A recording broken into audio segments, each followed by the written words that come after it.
കുഞ്ഞിമണികളെ, കഥ കേൾക്കാൻ റെഡിയാണോ? അതെ, ഓണം വരാൻ പോവല്ലേ. എല്ലാവരും നല്ല പായസവും പരിപ്പും പപ്പടവും പച്ചടി കിച്ചടി അവിയൽ കാളൻ സാമ്പാർ ഓലിൻ എല്ലാം കൂട്ടി. അയ്യോ, ഉപ്പേരി വിട്ടുപോയി, ശർക്കര വരട്ടി വിട്ടുപോയി, അയ്യോ എന്തൊക്കെയോ ഞാൻ വിട്ടുപോയി. എന്തായാലും ഗംഭീര സദ്യ കഴിക്കാൻ എന്റെ കുഞ്ഞുമണികൾ എല്ലാവരും തയ്യാറെടുക്കുകയല്ലേ. ഇന്നത്തെ കഥയും ഒരു സദ്യയുടെ കഥയാണ്. എന്നാൽ ഓണസദ്യ അല്ല കേട്ടോ, ഇത് ഒരു പിറന്നാൾ സദ്യയുടെ കഥ. ആരുടെ പിറന്നാൾ? ഉണ്ണിമോളുടെ പിറന്നാൾ സദ്യയുടെ കഥ. ആദ്യം നമുക്ക് കഥ കേൾക്കാം, എന്നിട്ട് ബാക്കി കാര്യം പറയാം. ഉണ്ണിമോളുടെ 4ാം പിറന്നാളാണ്. അന്ന് പതിവിലും നേരത്തെ എഴുന്നേറ്റു. എന്നത്തെയും പോലെ ഉണർന്നിട്ടും കിടക്കയിൽ മടി പിടിച്ചു കിടന്നില്ല. എഴുന്നേറ്റ് അടുക്കളക്കോലായിൽ ചെന്ന് നമ്പൂതിരിപ്പൊടി കൂട്ടി പല്ലു തേച്ചു. അച്ഛൻ ഒരുക്കി വെച്ച പച്ചയീർക്കിൽ വളച്ച് നാവു വടിച്ചു.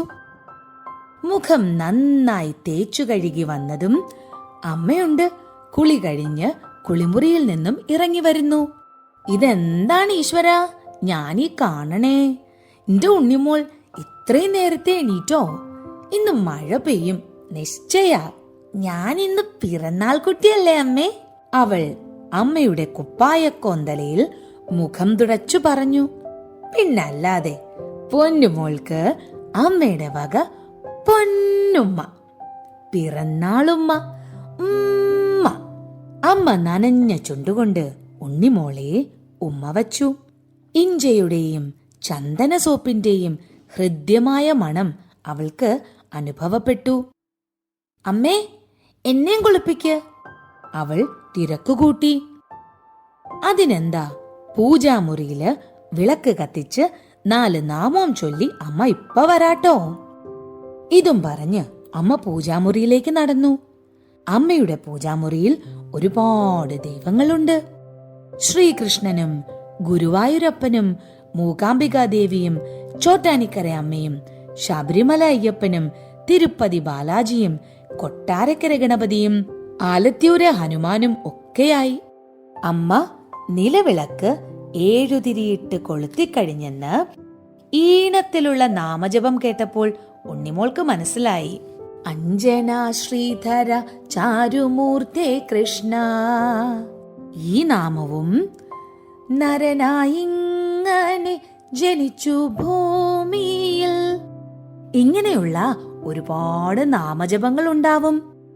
എന്നാൽ ഇന്ന് നാമം ചൊല്ലിയെന്ന് വരുത്തി അമ്മ ദൈവങ്ങളെ നമസ്കരിച്ച് എഴുന്നേറ്റു. നറുമണമുള്ള കളഭം ചാലിച്ച് നെറ്റിയിൽ തൊട്ടു.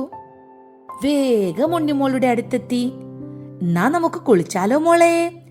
ഞാൻ എപ്പോഴേ റെഡി, അവൾ ആഹ്ലാദത്തോടെ തുള്ളിച്ചാടി. കാട്ടുചെത്തിയും തുളസിയിലയും ചെറിയ ഉള്ളിയുമിട്ട് മുറുക്കിയ എണ്ണ അമ്മ അവളെ തേപ്പിച്ചു. ചെറിയ ചൂടുവെള്ളത്തിലാണ് കുളി. നല്ല മണമുള്ള സോപ്പ് അവളുടെ ദേഹത്ത് തേച്ചു പതപ്പിച്ചു. ഇഞ്ച കൊണ്ട് അമർത്തി തേച്ചപ്പോൾ അവൾക്ക് നന്നായി നൊന്തു. അബദ്ധത്തിൽ കണ്ണിൽ പോയ സോപ്പ് വെള്ളം അമ്മ ശ്രദ്ധയോടെ കഴുകിക്കളഞ്ഞു. ഈരിടത്തോർത്തുകൊണ്ട് തലമുടിയും ദേഹവും തുവർത്തി. നന്നായി വെളുത്ത ഉണ്ണിമോളുടെ മുഖത്തപ്പോൾ നേരിയ ചുവപ്പ് പടർന്നു. ഇനി എന്റെ മോള് വാ, നമുക്ക് പിറന്നാൾ കുട്ടിയാവണ്ടേ?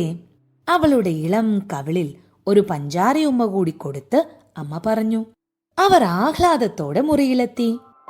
അലമാരയിലെ ചെറിയ ഡപ്പി തുറന്ന് അതിൽ നിന്ന് ഒരു നുള്ള രാസ്നാദിപ്പൊടിയെടുത്ത് അമ്മ അവളുടെ നെറുകയിൽ തിരുമി. പിന്നെ ചന്ദനമണമുള്ള കുട്ടിക്കൂറ പൗഡർ ഇട്ടു. കമലവിലാസ് കൺമഷി കൊണ്ട് വാലിട്ട് കണ്ണെഴുതി. മുടി 2ആയി പകുത്ത് അറ്റം റിബൺ കൊണ്ട് കെട്ടി. ചന്ദനക്കുറിയും വട്ടപ്പൊട്ടും തൊടിവിച്ച് കവിളിൽ കറുത്ത മഷിക്കുത്തുമിട്ട് അമ്മ പറഞ്ഞു, എന്റെ ഉണ്ണിമോളെ ആരും കണ്ണുവെക്കണ്ട. പിറന്നാളിനായി വാങ്ങിച്ച പച്ച പട്ടുപാവാടയും ബ്ലൗസുമിട്ട് കയ്യിൽ കുപ്പിവളയും കാലിൽ പാദസരവും കൂടി ആയപ്പോൾ ഉണ്ണിമോൾ നിലക്കണ്ണാടിയിലൊന്ന് നോക്കി. പച്ച കല്ലുമാലയുടെ കുറവ് അപ്പോഴാണ് അമ്മ ഓർത്തത്. അതും കൂടി ആയപ്പോൾ ഉണ്ണിമോൾ ശരിക്കും ഒരു പിറന്നാൾ കുട്ടിയായി. അവൾ സന്തോഷത്തോടെ മുറ്റത്തേക്കോടി. അമ്മ അടുക്കളയിൽ പിറന്നാൾ സദ്യ ഒരുക്കുന്ന തിരക്കിലായിരുന്നു. അടുക്കളയിൽ നിന്ന് പച്ചക്കറികൾ വേവുന്നതിന്റെയും കടുക് പൊട്ടുന്നതിന്റെയും എല്ലാം ശബ്ദം അവൾക്ക് കേൾക്കാം. പ്രഷർ കുക്കറിന്റെ വിസിലും മിക്സിയുടെ ശബ്ദവും അവൾക്ക് പരിചിതമാണ്. പായസമടക്കം എല്ലാം ഉണ്ടാക്കി ഉരുളിയും മൂടിവെച്ചേ അമ്മ അടുക്കളയിൽ നിന്നും പുറത്തു വരൂ. അതവൾക്കറിയാം. പായസത്തിന്റെ കാര്യത്തിലാവും അച്ഛന്റെ സഹായം മുഖ്യമായും ഉണ്ടാവുക. ശർക്കര പായസവും സേമിയ പായസവും അച്ഛന്റെ മാസ്റ്റർ പീസുകളാണ്. ഇളയമ്മയും ഇളയച്ഛനും ചിഞ്ചുമോളും നേരത്തെ തന്നെ എത്തി. കറികളുടെ കൊതിയൂറുന്ന മണം ഭക്ഷണപ്രിയനായ ഇളയച്ഛന്റെ മൂക്കിലെത്തിയപ്പോൾ അദ്ദേഹം അമ്മയോട് പറഞ്ഞു, എന്നാൽ ഇനി കഴിക്കല്ലേ, വെറുതെ എന്തിനാ എല്ലാം തണുപ്പിക്കണേ? ആവാലോ, അമ്മ ഇളയച്ഛന്റെ മുഖത്ത് നോക്കി കള്ളച്ചിരിയോടെ പറഞ്ഞു. വിസ്താരമുള്ള ഡൈനിങ് ടേബിൾ ഉണ്ടെങ്കിലും പിറന്നാൾ സദ്യ അതാരുടേതായാലും നടപ്പുരയിൽ നിലത്ത് തഴപ്പായ വിരിച്ചേ വിളമ്പൂ. സദ്യക്ക് തൂശനില നിർബന്ധമാണ്. അതൊക്കെ തൊടിയിലെ വാഴത്തോട്ടത്തിൽ നിന്നും അച്ഛൻ മുറിച്ചുകൊണ്ടുവന്ന് തുടച്ചും കഴുകിയും വൃത്തിയാക്കി വച്ചിട്ടുണ്ട്. അച്ഛൻ പായ വിരിച്ച് ഇല വെച്ചു. അല്പമകലെയായി ഒരില കിഴക്കോട്ട് തലയായും വെച്ചു. പിന്നെ കറികൾ ഒന്നൊന്നായി വിളമ്പി. ഓരോ കറിയും അതാതിന്റെ സ്ഥാനത്ത് തന്നെ വിളമ്പണം. അത് നിർബന്ധമാണ്. ഇനി എല്ലാരും ഇരുന്നോളൂ, ചോറ് ഞാൻ വിളമ്പാം. അമ്മ പറഞ്ഞു നിർത്തേണ്ട താമസം ഇളയച്ഛൻ വലിയ ഇല നോക്കി ചാടിയിരുന്നു. ഉണ്ണിമോൾക്ക് ഭംഗിയുള്ള ചെറിയ തൂശനിലയും കിട്ടി. അമ്മ ഓരോ ഇലയിലും ചോറ് വിളമ്പാൻ തുടങ്ങിയപ്പോഴാണ് അവൾ ശ്രദ്ധിക്കുന്നത്. ആകെ 6 പേരല്ലേ ഊണ് കഴിക്കാനുള്ളൂ, പിന്നെന്തിനാണ് 7 ഇല? അതിലും ചോറും കറികളും എല്ലാം വിളമ്പിയിട്ടുണ്ടല്ലോ. അതെന്തിനാ അമ്മേ? ആ ഇലയിലേക്ക് വിരൽ ചൂണ്ടി ഉണ്ണിമോൾ ചോദിച്ചു. ഇലയ്ക്ക് മുമ്പിൽ വെച്ച നിലവിളക്ക് കത്തിച്ച് കിണ്ടിയിലെ വെള്ളം മുരലിലെടുത്ത് ഇലയും നിലവിളക്കും 3 തവണ ചുറ്റിച്ച് അമ്മ പറഞ്ഞു, മോളെ, ഇത് ഗണപതി ഭഗവാനുള്ള ഇലയാ. എല്ലാ സദ്യക്കും നമ്മൾ വിളക്കത്ത് വിളമ്പണം. അപ്പോ നിന്റെ പിറന്നാൾ സദ്യ ഉണ്ണാൻ ഗണപതി വരുവോ? അവൾ പുരികം ചുളിച്ചു. പിന്നെ വരാതെയാ? എല്ലാ സദ്യക്കും ഭഗവാൻ എപ്പോഴെങ്കിലും എത്തും. പൂജിച്ച തുളസിക്കതിർ അവളുടെ ചെവിക്കുടയിൽ തിരികി അമ്മ പറഞ്ഞു. നെയ്യും പരിപ്പും പപ്പടവും കൂട്ടിക്കുഴച്ച് ഉണ്ണിമോൾ ആദ്യ ഉരുള ഉണ്ടു. പിന്നെ വ്യത്യസ്ത സ്വാദുള്ള കറികൾ ഒന്നൊന്നായി രുചിച്ചു. അപ്പോഴേക്കും ഇളയച്ഛൻ 2ാം ചോറും വാങ്ങിക്കഴിഞ്ഞിരുന്നു. ഏറ്റവും സാവധാനത്തിൽ കഴിക്കുന്നത് ചിഞ്ചുമോളാണ്. ഉണ്ണിമോളുടെ ഉണ്ണിവയറ് ഏതാണ്ട് നിറഞ്ഞു കഴിഞ്ഞു. അപ്പോഴാണ് അമ്മ പിന്നെയും ചോറുമായി വന്നത്. ഇനി വേണ്ടമ്മേ, വയറ്റിൽ ഒട്ടും സ്ഥലമില്ല, അവൾ പറഞ്ഞു. അങ്ങനെ പറയല്ലേ മോളെ, പിറന്നാളുകാരി ഒട്ടും വിശന്നിരുന്നൂടാ. ഇത്തിരി ചോറുകൂടി ഇലയിലേക്കിട്ട് അമ്മ പറഞ്ഞു. മോര് കൂട്ടി അവൾ അതുണ്ടു. പായസം കൂടിയായപ്പോൾ വയറു പൊട്ടുമെന്ന് തോന്നി അവൾക്ക്. ഉണ്ണിമോളുടെ എച്ചിലില മടക്കിയെടുത്ത് അമ്മ അതുമായി അടുക്കളപ്പുറത്തേക്ക് നടന്നു. അവൾ പുറകെയും.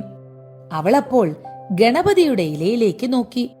വിളമ്പി വെച്ച ചോറും കറികളും അങ്ങനെ തന്നെ. അമ്മേ, ഗണപതി എപ്പോഴാ സദ്യ ഉണ്ണാൻ വരാ? ഭഗവാൻ വന്നോളും മോളെ. ഇളയച്ഛന്റെ കുടവയർ ഇരട്ടിയായിട്ടുണ്ട്.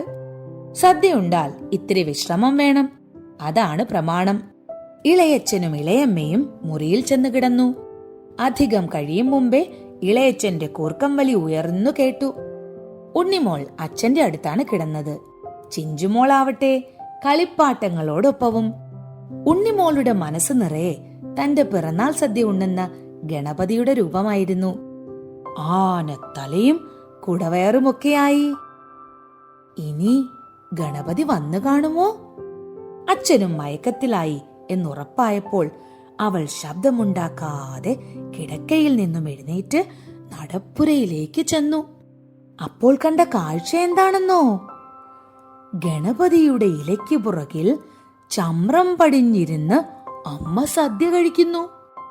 അവൾക്ക് ചിരി അടക്കാനായില്ല. അവൾ ഉറക്കെ വിളിച്ചു പറഞ്ഞു, ദേ ഗണപതി അമ്മ, ഗണപതി അമ്മ. അത് കേട്ടതും അമ്മയുടെ മുഖമാകെ വിളറിപ്പോയി. അത് പുറത്ത് കാട്ടാതെ അവർ മകളെ മടിയിലിരുത്തി ഉമ്മ വച്ചു. ഉണ്ണിമോൾ അമ്മയുടെ കൈത്തണ്ടയിൽ തഴുകി. അപ്പോൾ അത് ഗണപതിയുടെ തുമ്പിക്കൈയാണെന്ന് ഉണ്ണിമോൾക്ക് തോന്നി. തന്റെ മടിയിലിരിക്കുന്നത് ഗണപതിക്കുട്ടിയാണെന്ന് അമ്മയ്ക്കും. കുഞ്ഞുമണികളെ, ഈ കഥയുടെ പേരെന്താണെന്നറിയോ? കറക്റ്റായിട്ട് പറഞ്ഞല്ലോ, ഗണപതി അമ്മ. ഇനി ഞാൻ ഇന്നീ കഥ നിങ്ങൾക്ക് വേണ്ടി വായിച്ചത് ഡോക്ടർ കെ ശ്രീകുമാർ, ഏറെ പ്രശസ്തനായ ബാലസാഹിത്യകാരനാണ്. കുട്ടികൾക്ക് വേണ്ടി അദ്ദേഹം ഒരുപാട് പുസ്തകങ്ങൾ എഴുതിയിട്ടുണ്ട്. ഒരുപാട് പുരസ്കാരങ്ങൾ അദ്ദേഹം നേടിയിട്ടുണ്ട്. അദ്ദേഹത്തിന്റെ ഗണപതി അമ്മ എന്ന പുസ്തകത്തിൽ നിന്നും ഒരു കഥയാണ് ഇന്ന് നിങ്ങൾക്ക് വേണ്ടി ഇവിടെ വായിച്ചത് കേട്ടോ. ഈ പുസ്തകത്തിലെ മറ്റു കഥകളും നിങ്ങൾക്ക് വായിക്കണം എന്നുണ്ടെങ്കിൽ ഗണപതി അമ്മ എന്ന ഈ പുസ്തകം മാതൃഭൂമി ബുക്ക് സ്റ്റാളുകളിൽ നിങ്ങൾക്ക് ലഭിക്കും. മാതൃഭൂമി ബുക്സിന്റെ ഓൺലൈൻ പോർട്ടൽ വഴിയും ഈ പുസ്തകം വാങ്ങാം കേട്ടോ. ഉണ്ണിമോളുടെ പിറന്നാൾ ആഘോഷത്തിന്റെ കഥ കേട്ടപ്പോൾ നിങ്ങൾക്ക് അറിയാത്ത അല്ലെങ്കിൽ പരിചയമില്ലാത്ത കുറേ കാര്യങ്ങൾ കൂടി കേട്ടു അല്ലേ? കുറെ വാക്കുകൾ കേട്ടിട്ടുണ്ടാവും. ഇതെല്ലാം നമ്മുടെ നാട്ടിൻ പുറത്ത് ഉപയോഗിച്ചിരുന്ന ചില വാക്കുകളും ഇന്ന് നമ്മൾ പിറന്നാളുകൾ ആഘോഷിക്കുന്ന രീതികളിലൊക്കെ കുറേ മാറ്റം വന്നിട്ടുണ്ട്. ഇത് കുറെ കാലം മുമ്പ് നമ്മുടെ നാട്ടിൽ പിറന്നാളുകൾ പൊതുവെ ആഘോഷിച്ചിരുന്ന ഒരു രീതിയായിരുന്നു. ഇതേ രീതി ഇപ്പോഴും പിന്തുടരുന്നവരുണ്ട്. എന്നാൽ പോലും കുറേയേറെ മാറ്റങ്ങൾ വന്നിട്ടുണ്ട് താനും. ഇന്ന് സദ്യക്കൊപ്പം തന്നെ പിറന്നാൾ കേക്കുകളും നമ്മുടെ പിറന്നാൾ ആഘോഷത്തിലേക്ക് വന്നിട്ടുണ്ട് അല്ലേ? ചില സ്ഥലങ്ങളിൽ സദ്യയേ ഉണ്ടാവില്ല, കേക്ക് കട്ടിംഗ് മാത്രമായിരിക്കും ഉണ്ടാവുക. ഓരോ കാലത്തും അതിനനുസരിച്ച് നമ്മുടെ ആഘോഷങ്ങളിലും മാറ്റം വന്നിട്ടുണ്ട്. ഇതുപോലൊരു പിറന്നാൾ ആഘോഷത്തെക്കുറിച്ച് കൂടുതൽ കാര്യങ്ങൾ അറിയണമെങ്കിൽ വീട്ടിൽ മുത്തശ്ശനോ മുത്തശ്ശിയോ ഉണ്ടെങ്കിൽ അവരോട് ചോദിക്കണേ, അവര് പറഞ്ഞു തരും. ഈ പിറന്നാൾ കഥ എന്റെ കുഞ്ഞുമണികൾക്ക് ഇഷ്ടമായി എന്ന് വിശ്വസിക്കുന്നു. അൻവിതക്കുട്ടി, വൈഗാലക്ഷ്മി എന്ന വൈഗക്കുട്ടി, വർണികക്കുട്ടി, വെണ്ണിലക്കുട്ടി, റിഹാൻ രാഹുൽ എന്ന റിഹാൻ കുട്ട, എല്ലാവരും വിളി കേട്ടോ? ശരി ശരി ശരി ശരി. നിങ്ങൾ എല്ലാവരും ആപ്പിൾ സ്റ്റോറി ക്ലബിലെ കഥകൾ കേൾക്കുന്നുണ്ടെന്നും നിങ്ങൾക്ക് കഥകൾ ഏറെ ഇഷ്ടമാണെന്നും അച്ഛനും അമ്മയും ഒക്കെ എന്നെ അറിയിച്ചിരുന്നു കേട്ടോ. അത് കേട്ടപ്പോൾ എനിക്കും വലിയ സന്തോഷായി. കുഞ്ഞുങ്ങൾക്ക് കേട്ട് രസിക്കാൻ വേണ്ടിയിട്ടാണ് ഈ കഥകളൊക്കെ ഞാൻ പറയുന്നത്. എല്ലാവരോടും നിറയെ സ്നേഹം. ചക്കരകൾക്ക് ചക്കരയുമ്മ.